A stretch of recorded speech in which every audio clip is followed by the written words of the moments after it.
Stevenson, to be followed by Christine Graham. Up to 4 minutes, please. Thank you, Presiding Officer, and I'm very grateful to Kenneth Gibson for bringing this debate today.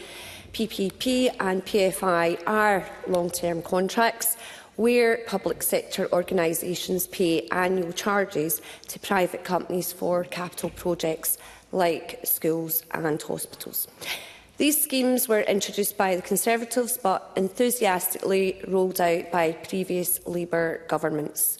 And with the Scottish Government continuing to face the most challenging financial situation since devolution, it is right that we look at the drain of the repaying dodgy PFI deals. Labour have not been in government in Scotland for 18 years, yet Scotland's public services have been saddled with well over £14 billion in repayment charges since Labour left office. Indeed, as Mr Gibson's pointed out, a shocking £1.25 billion will be repaid in PFI and PPP charges by Scotland's public services in 2025-26.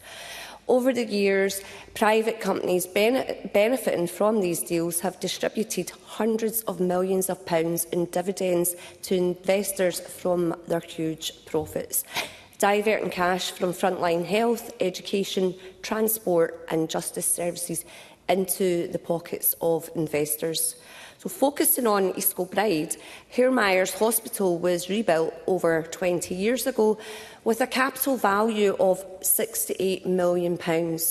Yet this year alone, NHS Lanarkshire will pay around £27 million in PFI charges for Hare Myers. That is enough money to pay the salaries of around 850 new nurses. Shockingly, this deal is a 31-year contract, and overall it is estimated that repayments will total around £700 million for Hare Myers, over 10 times the original capital cost, and an absolute disgrace. And it is not just the NHS that is saddled with large payments. South Lanarkshire Council is paying around £43 million this year. Yeah, happy to take it in.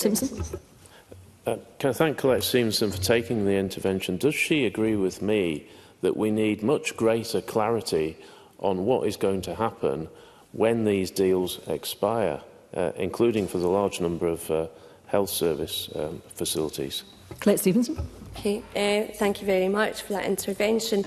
And yeah, indeed, I wholeheartedly agree that we do need more information in relation to when the contracts, particularly given the scale of the money that we're talking about here as well. So thank you for that. So again, in this year in charges for some schools, with almost 32.7% council tax receipts going towards as well PPP.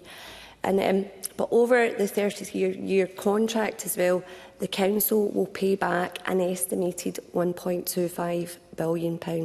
And it's on its website, the Labour-run council boasts that it is among the biggest UK-wide education public-private partnerships.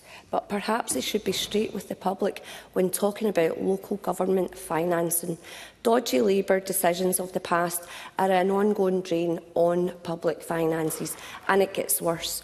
Despite warnings at the time that capacity would be an issue, the decision to merge 6 of East Kilbride's high schools into 3 super schools as part of this costly initiative is now having to be rectified, with more money to be spent expanding St Andrews and St Bride's High School.